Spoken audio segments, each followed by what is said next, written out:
दोस्तों, अपने प्राचीन इतिहास के साथ हमारी भारतीय भूमि कई अनसुलझे रहस्यों का गढ़ भी मानी जाती है। यहाँ कई ऐसे प्राचीन स्थल मौजूद हैं जो अपने प्रेत बाधित घटनाओं और डरावने अनुभव के लिए चर्चा का विषय बन रहे हैं। इनमें प्राचीन खंडहर नुमा किलों से लेकर अंग्रेजों द्वारा बनाए गए भवन भी शामिल हैं। आइए आज हम आपको इस एपिसोड में the most haunted place in India के लिस्ट में शामिल ऐसा ही एक पैरानॉर्मल साइट के बारे में बताएंगे जो भारत की पुरानी राजधानी कोलकाता में स्थित है। जी हाँ, कोलकाता की नेशनल लाइब्रेरी को the haunted place of India की सूची में शामिल किया गया है। ये नेशनल लाइब्रेरी अपनी दुर्लभ किताबों और डरावने अनुभव के लिए पूरे देश भर में जानी जाती है। कोलकाता नेशनल लाइब्रेरी शहर के बेलवेडर रोड के पास मौजूद है। रात को इस लाइब्रेरी में पढ़ रहे लोगों को बेहद ही अजीबोगरीब आवाजें सुनाई देती हैं। यहाँ पढ़ने आए पाठकों का मानना है कि यहाँ कोई अदृश्य साया मौजूद है और कई लोगों ने यहाँ एक औरत को लाइब्रेरी के गलियारों में भटकते हुए भी देखा है। क्या सच में इस लाइब्रेरी में भूतों का साया है? आखिर क्या है इस लाइब्रेरी के अंदर का राज?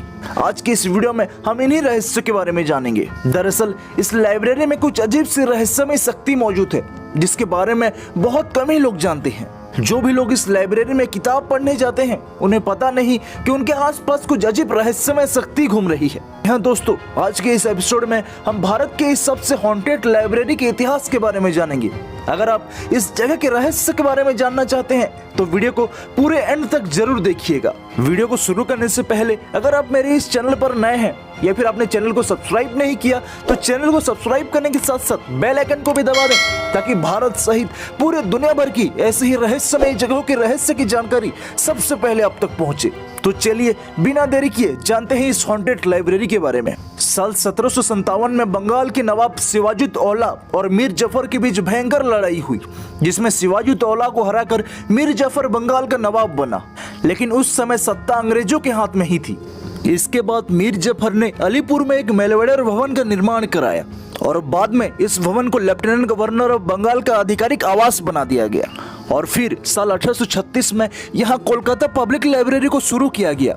इसकी शुरुआत के बाद प्रिंस द्वारकानाथ टैगोर को कलकत्ता पब्लिक लाइब्रेरी का पहला अधिकारी बनाया गया था और फिर कुछ समय बाद कलकत्ता पब्लिक लाइब्रेरी को इंपीरियल लाइब्रेरी में बदल दिया गया। लेकिन अभी तक इसे पाठकों के लिए खोला नहीं गया था। अंत में भारत की आजादी के बाद इंपीरियल लाइब्रेरी को कोलकाता नेशनल लाइब्रेरी बना दिया गया और इसके बाद से लाइब्रेरी को आम लोगों के लिए खोल दिया गया।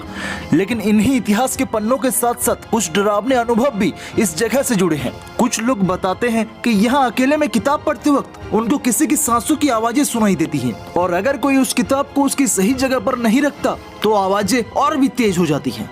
लोगों ने कई बार इस लाइब्रेरी में किसी की चलने की आवाजें सुनी हुई हैं, लेकिन जब वहाँ देखा जाता था तो वहाँ कोई नहीं होता था। यहाँ के लाइब्रेरियंस ने भी कई बार कुर्सियों को अपने आप खिसते हुए देखा है और कई बार किताबों के पन्ने अपने आप पलटने और अपने आप गिरने की आवाजें सुनाई देती हैं।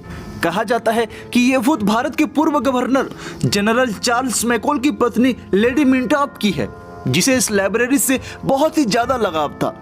इसलिए उसके मरने के बाद भी उसकी आत्मा आज भी इस लाइब्रेरी में भटकती रहती है। हालांकि इस बात में कितनी सच्चाई है ये कोई नहीं जानता। कुछ लोगों का यह भी मानना है कि जब इस इमारत का निर्माण चल रहा था तब यहाँ कई लोगों की रहस्यमय तरीके से मौत हो गई थी, लेकिन आज तक इस बात का पुख्ता प्रमाण नहीं मिल पाया है। लेकिन लोगों के डरावने अनुभव की वजह से इस स्थान को प्रेत बाधित जगहों में शामिल किया गया है। और तो और इस डरावने अनुभवों पर लोगों को तब यकीन होने लगा जब साल 2010 में इस ऐतिहासिक जगह की मरम्मत का काम करवाया गया। इस काम को करने के लिए आर्कियोलॉजी डिपार्टमेंट की मदद ली गई। यहाँ एक राज का पर्दाफाश हुआ जिसने लोगों को पूरी तरह चौंका कर रख दिया। उन्हें यहाँ एक रहस्यमय तहखाने का पता चला और ये तहखाना लगभग 1000 स्क्वायर फीट का था। वहीं इसमें ना तो कोई दरवाजा था और ना ही कोई खिड़की। कई लोगों का मानना था कि इस तहखाने का इस्तेमाल यातना कक्ष के रूप में किया जाता था जहां ब्रिटिश सरकार कैदियों को कठोर से कठोर सजा देती थी। यहाँ कैदियों को लाकर जानवरों की तरह यातनाएं दी जाती थी जिनकी मौत के बाद उनकी आत्माएं आज तक लाइब्रेरी में भटकती हैं। वहीं कई लोग मानते हैं कि इस तहखाने में खजाना रखा जाता था। हालांकि इसमें कितनी सच्चाई है इसका आज तक कोई पता नहीं लग पाया, लेकिन लोगों के डरावने अनुभवों पर यहाँ घटित रहस्यमय घटनाओं के चलते इस लाइब्रेरी को भारत की सबसे भूतिया जगह में शामिल किया गया है। दोस्तों, उम्मीद करता हूँ कि जानकारी आपको जरूर पसंद आई होगी। अगर आप भारत के ऐसा ही हॉन्टेड प्लेसेस के बारे में जानना चाहते हैं तो चैनल को सब्सक्राइब करने के साथ साथ वीडियो को लाइक एंड शेयर करना मत भूलिएगा।